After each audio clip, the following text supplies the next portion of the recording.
Hey gang, what's going on? So week 9 is in the books. We are a little over 60% of the way through the season.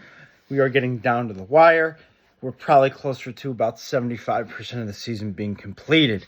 So let's go over the week 9 recaps. But before I get into that, if you like this kind of content, any kind of college football content in general, please hit that like, subscribe, and bell icon buttons, because you'll get the most up-to-date and latest news here, as well as it's greatly appreciated, and I don't want you to miss out on a single thing that I do put out, especially when the latest news breaks. Let's get into the Week 9 recap. So, we had Georgia going up against Florida in Gainesville, Florida. Georgia rolled through Gainesville and completely clawed and stomped their way to a 43-20 win.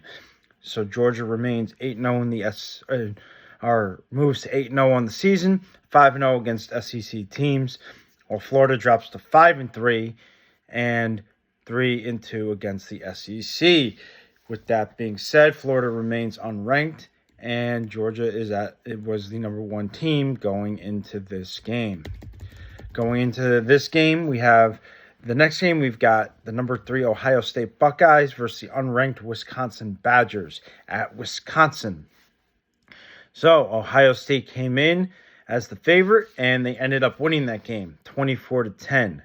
So a nice win for them. It's not a convincing win, but it is convincing enough that they did put on a show. So the number 3 Ohio State Buckeyes improved to 8-0 on the year and 5-0 versus the Big Ten, while Wisconsin goes to 5-3 and 3-2 against the Big Ten. And the next game we have Florida State, the number 4 Florida State Seminoles, going up against the Wake Forest Demon Deacons.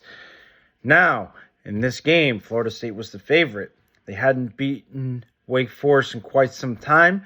Well, that changed. They came in, completely rolled through Wake Forest, and won 41-16 in convincing fashion in a blowout. So a nice win for Florida State. They moved to 8-0 on the year, while they go to 6-0 against the ACC. And Florida and Wake Forest goes to 4-4 on the year and 1-4 versus the ACC.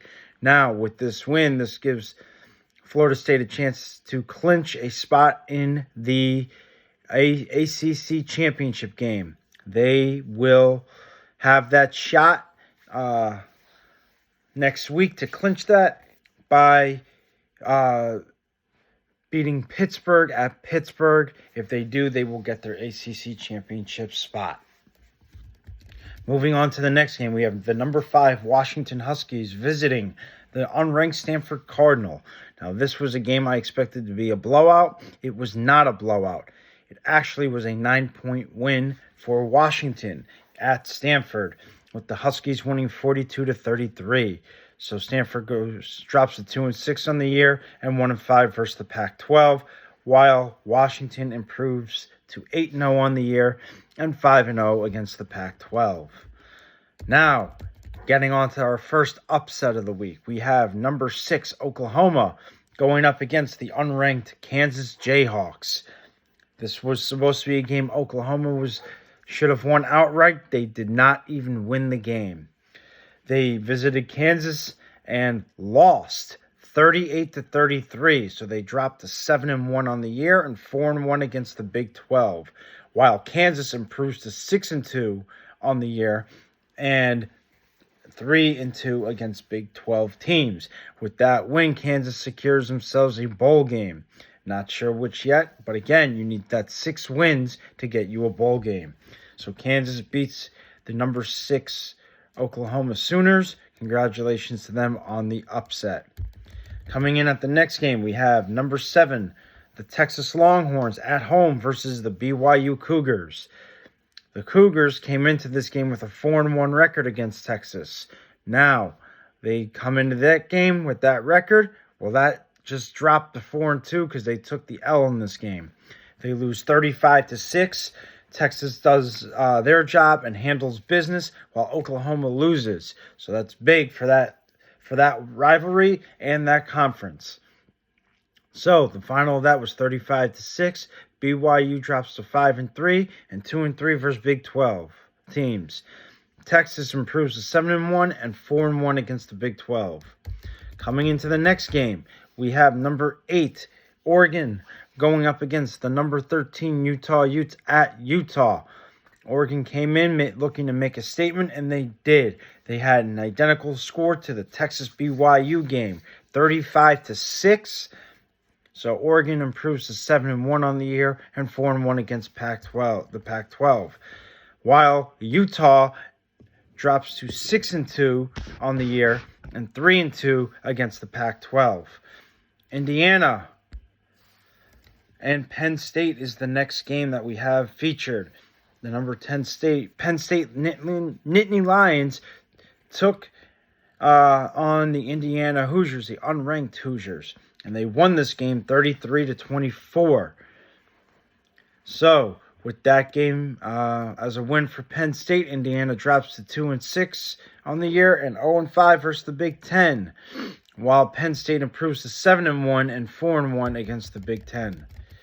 This was upset number 2 of the week between the number 11 Oregon State Beavers going up against the Arizona Wildcats, the unranked Arizona Wildcats. Oregon State was visiting and they lose 27-24. So the unranked Wildcats take down the number 11 Beavers, which sets Oregon at 6-2 and 3-2 versus the Pac-12, while Arizona improves to 5-3 and 3-2 versus the Pac-12. Next, we got number 12 Ole Miss hosting the Vanderbilt Commodores. Commodores come into this game and lose 33-7 at Ole Miss. They dropped to 2-7 and 0-5 versus SEC teams, while the Ole Miss Rebels improved to 7-1 and 4-1 against SEC teams. Coming in at the next game, we have the 2-6 or the 2-5 Pittsburgh Panthers visiting the 6-2 Notre Dame Fighting Irish. Notre Dame ran away with this game. The number 14 Fighting Irish come away with the 58-7 win. So Pittsburgh drops to 2-6 on the year and 0-4 on the road, while Notre Dame improves to 7-2 on the year and 4-1 at home. And this was the final upset of the week. We had number 17 North Carolina going up against the unranked Georgia Tech Yellow Jackets. North Carolina was favored to win this game. I had them winning this game. They lose 46-42 on the final play of the game. Georgia Tech improves to 4-4 on the year, while they go to 3-2 versus the ACC. And North Carolina drops to 6-2 on the year and 3-2 versus the ACC. So Georgia Tech gets the upset win. So congratulations to Georgia Tech, Kansas, and Arizona on their upset wins. Coming in with the next game, we have the number 18 Louisville Cardinals hosting the number 20 Duke Blue Devils. So Duke loses this game and gets shut out 23-0. Duke improves or drops to 5-3 on the year and 2-2 versus the ACC, while Louisville improves to 7-1 and 4-1 versus the ACC. Now we have the Air Force Falcons playing the Colorado State Rams. Air Force came in and took this game outright with a 30-13 win.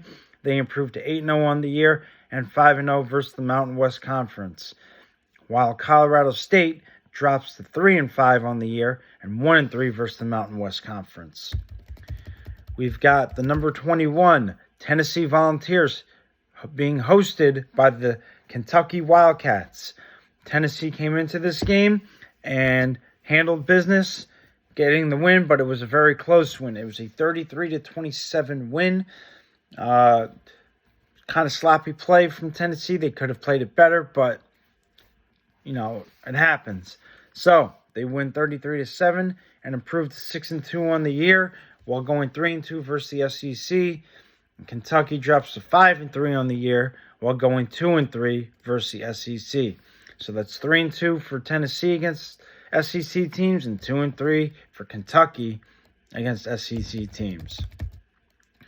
Coming in next, we have the number 22 Tulane Green Wave versus the Rice Owls. They were visiting Rice, and they come out with the win 30-28, a lot closer than what I thought it would be, but a win's a win. So Tulane improves to 7-1 on the year, while going 4-0 against American Conference teams, while Rice drops to 4-4 on the year and 2-2 versus the American Conference. Coming in, we had at the next game, we had Coach Prime's Colorado Buffaloes going up against number 23 UCLA, where the Bruins were hosting the Buffaloes and get the win at home, 28-16, dropping Colorado to 4-4 and 1-4 against the Pac-12, while UCLA goes to 6-2 and 3-2 against the Pac-12. So UCLA also has qualified for a bowl game. Coming in at the next game, this was a much closer game than what it should have been. We had the number 24 USC Trojans going up against the California Golden Bears at California. USC barely gets out with that win, and they win that game 50-49 in a barn burner. So USC goes to 7-2 on the year and 5-1 versus the Pac-12, while California drops to 3-5 on the year and 1-4 versus the Pac-12. In our final game of the week, we had the unranked Old Dominion Lions versus the number 25 James Madison team. So, the James Madison Dukes were hosting Old Dominion and win 30-27.